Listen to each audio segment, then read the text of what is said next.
At 26, was the youngest city councillor in Halifax and the first African Nova Scotia councillor in 16 years. Served 2 terms as Halifax District 8 councillor from 2016 to 2024. Award-winning music producer, partner, and father, Lindell Smith. Welcome to Real Talk. Happy to be here. Happy to have you here. Thank you. Great to have you here. So just have a few questions here for you. Sure. How does it feel to kind of be now out of the public life? It feels relieving to not be in the public life. You know, 8 years, even before that I was doing community work, worked at the library, with Marcus and a lot of other community folks, and with the recording studio and Union X Square. So I'm still doing like semi-public work. Yes. But to now be in a place where I am just focusing on the family, focusing on projects that I'm doing, it just feels good to just not have to worry about potholes and trees falling down and all those things that are important for individuals, but you don't have to feel the weight of all the things. Yes, I bet a big relief comes off your shoulder. Yes. So I got to ask, what was the reception you got when you decided to run for office back in 2016 at 26, braids in your hair from the North End, Halifax? Yeah. How do you think or feel that people viewed you at that time? You know, I tell this story when I go to schools. It was my second day knocking on doors. I was down the deep North End, Ken Crest, for folks who might be watching that are local. And I knock on this gentleman's door, and he comes to the door, and he looks me up and down, and he was like, "Oh, what do you want?" So I do the whole campaign spiel, Lindell Smith, running for council. Yes. These are the things I care about. This is what I want to do. He looks me up and down again. He was like, kind of almost like this disgusted look. Then he goes and gets his son, and his son, who visibly you could see had Down syndrome. He looked at his son and said, "See this guy here? I don't want you to be like him. Look at this gangster. Look at this Snoop Dogg looking guy. Don't be like him. He likes rap music." This is him talking to his son. He likes rap music, but I tell him that's all gangster music. And see this guy? This is who I don't want you to be like. And in that moment, I could have been upset. I could have, did what I needed to do. Yes. But I said, no, I'm going to use this as a teaching moment. And this is when the studio was, when I was still part of the Centerline studio. Yes. And I said to the son, well, we have a studio down the street. If you like music, you can come to the studio and make your own music, or watch people make music. Yes. And then he got all excited. And then the dad at that point was disarmed because, I could have got upset at him, calling me this gangster Snoop Dogg guy because I had braids. But instead I used that moment to encourage his son to do music. And that was, situations like that happened a fair amount, not a ton, but enough where you could get discouraged. Yes. But, overall, most reception was good because I wasn't the typical. Like, I was just me. I was, like you said, I had my braids, had my backpack, my sneakers, walking up to doors, having conversations and having real conversations like we're having today. And people just appreciated that it wasn't, like I wasn't polished. I was just a regular guy from the North End, Gottingen Street, who wanted to be in politics. And I think people resonated with that. That was one reason I liked it. Now, because of how a lot of times Black people are viewed in the community. When I was growing up, our parents were always really concerned about us looking polished and finished and, making sure that we presented ourselves a certain way so that we could, kind of be more accepted outside of our communities. How do you feel that that's still the same kind of view, or do you feel now people have evolved and that kind of perception of us has somewhat changed? I feel like when I think about that, and I've had these conversations with my parents, I'm very thankful that they're still around to have these conversations, but they come from a generation, so both of my parents are in their early, maybe I should say, maybe they get mad if I told them, but they're seasons. I'm 35, so they've been around for a while, but I think that generation went through a lot of trauma in terms of their identity and who they are, like, many of that generation were around when Martin Luther King was killed. They were around for riots. They were around for like even the race issues that happened here in Nova Scotia. So I feel like there's this trauma that, they are used to not being accepted, and they don't want their kids to feel that same thing. So they impose that, make sure your hair is done, make sure your shirt's ironed, make sure your shoes are like all the things that I think are understandable, but really doesn't make you who you are, just because you look good.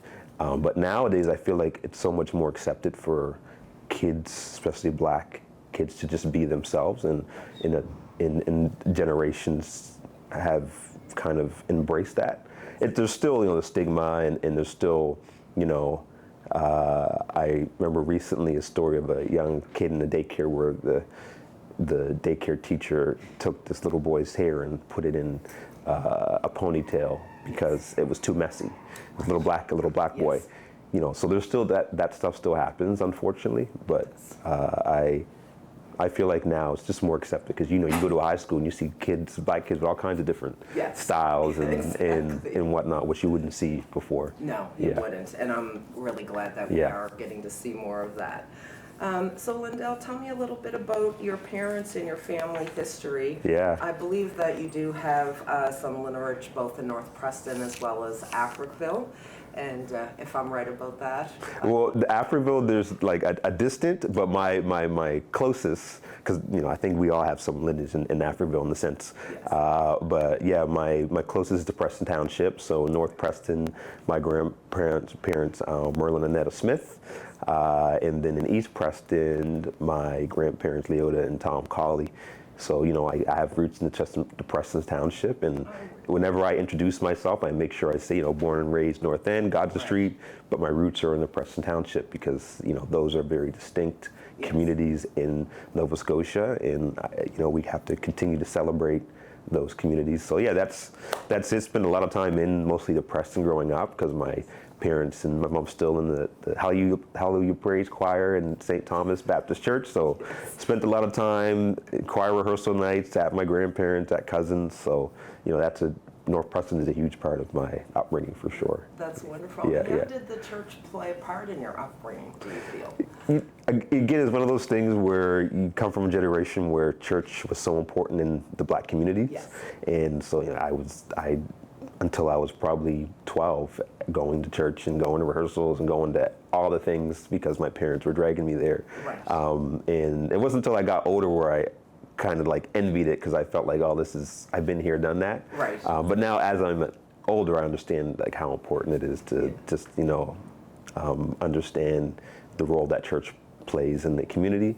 But it allowed me to just be connected to the Preston community because really that is what brought me there, other than my family members. But it was like I'd go to their house after church, or I'd be at my aunt's house hanging with my cousins while my mom and my aunt were at choir rehearsal. Yes. Or I would be at my grandparents' house because my dad is at rehearsal. So that was a lot of what brought me to North Preston. Yes. And I think, I can't discredit how important the church was and still is for communities like that.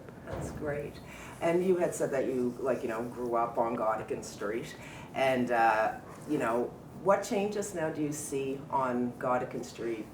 Do we got 2 hours to talk about the changes? Do you think that there's anything the same as when we were growing up on Gottingen Street, or do you feel that the whole street has changed itself? That's a hard one. Like, I wanna say to myself that a lot hasn't changed in terms of like the community and the welcomeness, which there is part of that, but it's changed so drastically, and it kind of painful to say it, but it's the truth, and it's not like it's something that people don't know. Right. Like there's still lots of historic families that are here and around in generations who are kind of carrying the torch, but it's a different face. In like even some of the historic stores that we're used to going to are going away. The buildings and the developments.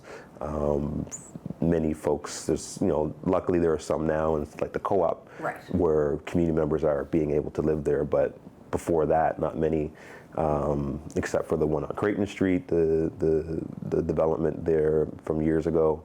But yeah, it's hard, but I feel like people are still trying to make that connection still stay alive, which is important. Yes.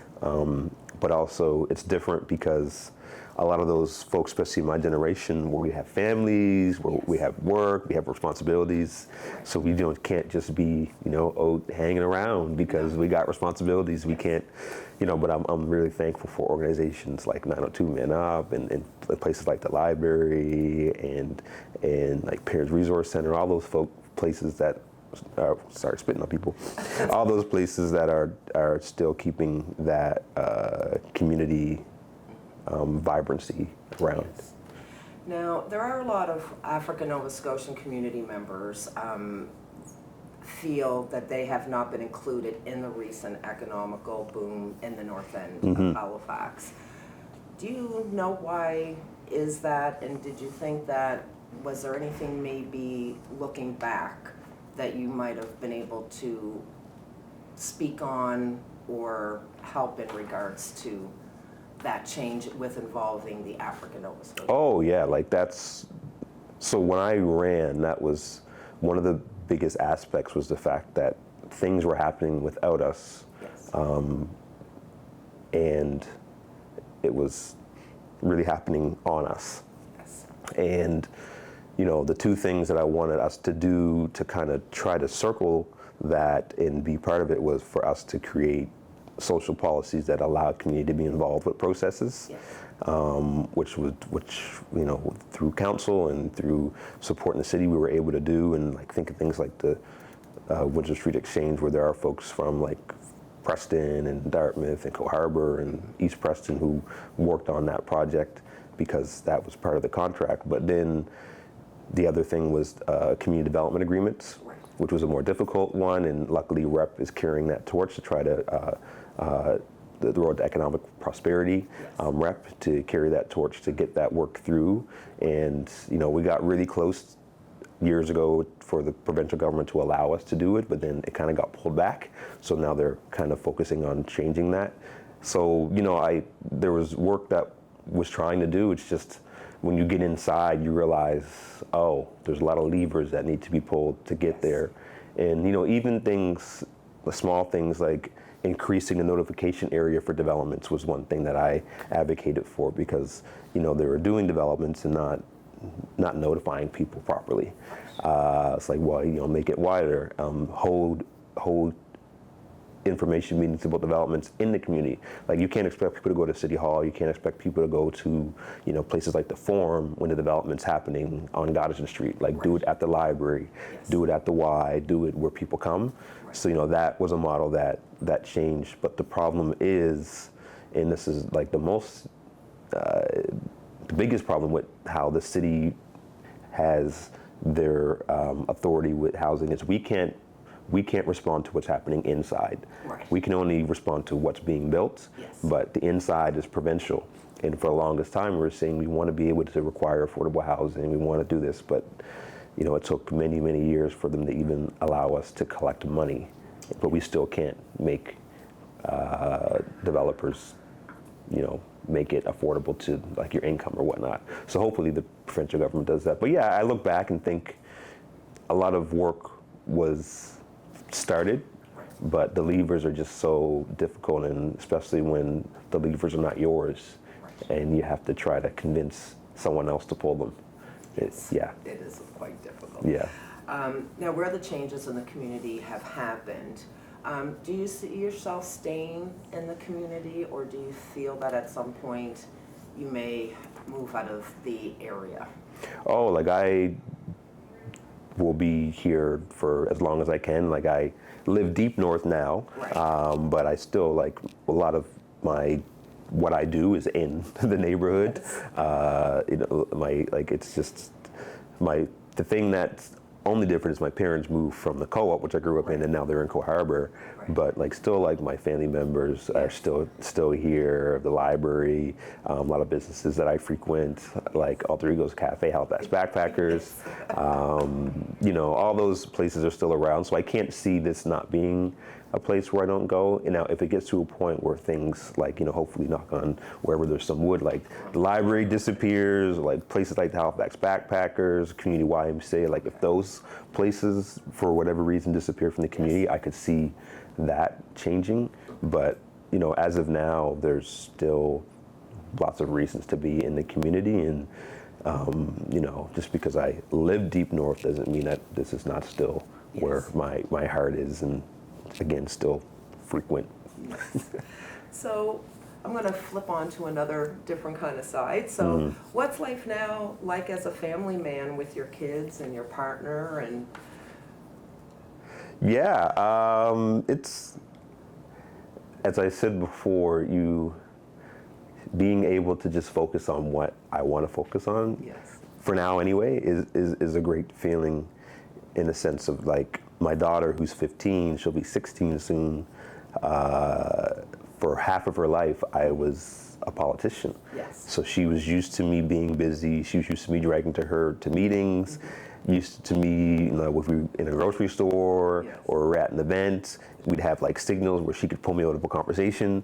So like that was part of her life, was me being in the public eye. And I said this when I was doing interviews when I was leaving, that she didn't want me to leave because then I was going to be a nobody. and even she never has to worry about nobody. But even to this day, she still every once in a while calls me a nobody, which is fine. Your kids should be able to pick on you every once in a while. But I value more and more just being able to be as president, and I have a 2-year-old who just turned 2 last week. In May, who knows? I don't know when this will air, but he turned 2 in May, and just being able to be present in that as well, and again, being able to focus on things I'm interested in, like I'm doing consulting work.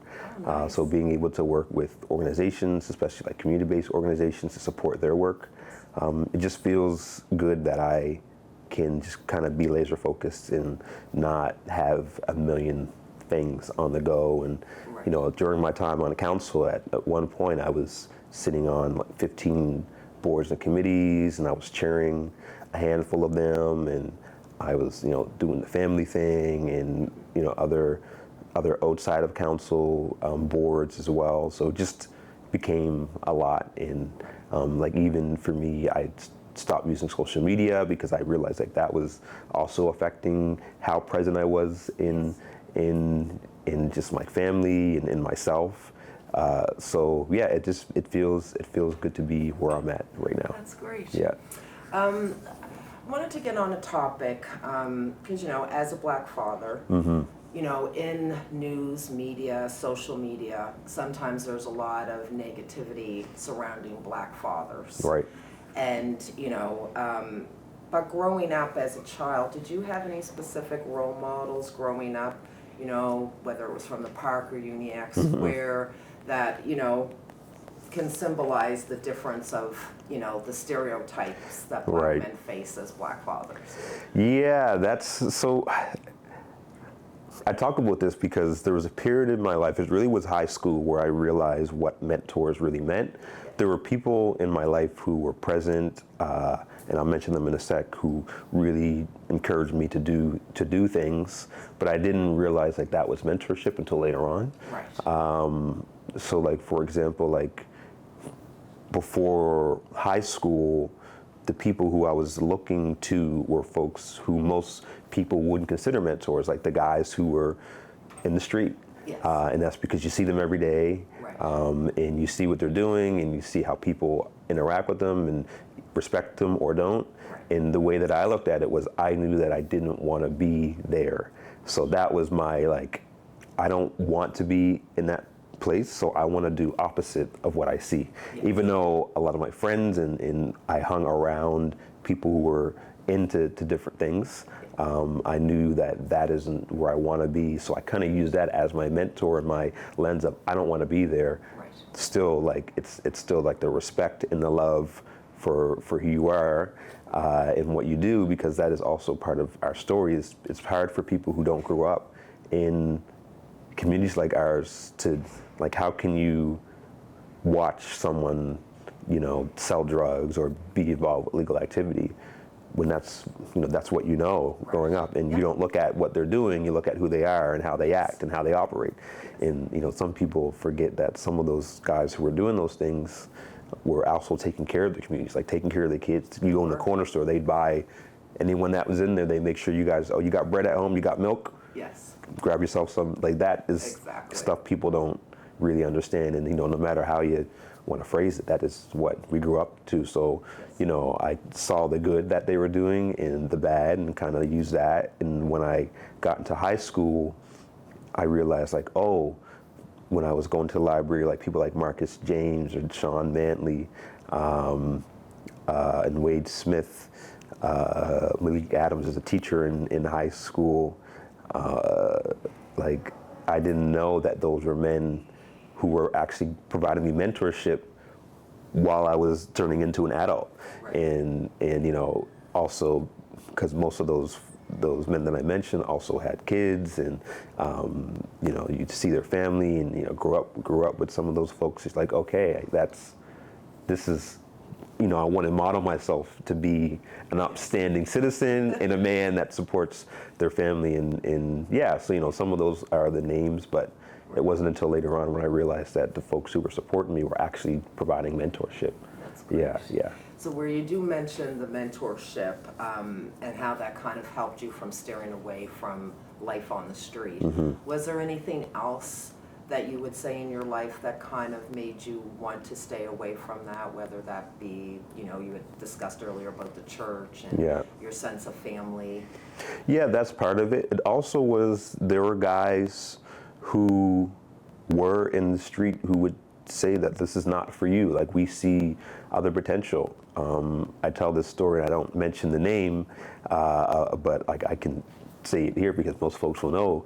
But like, this story, one time I had an internship at Birch Hill's law firm while I was in high school. It was like the first internship. They have an internship for Black and Indigenous students, and I was the first one to receive it back forever ago. And I was going downtown, so we lived in a co-op just behind jurisdiction, and I was going downtown every day to go to work.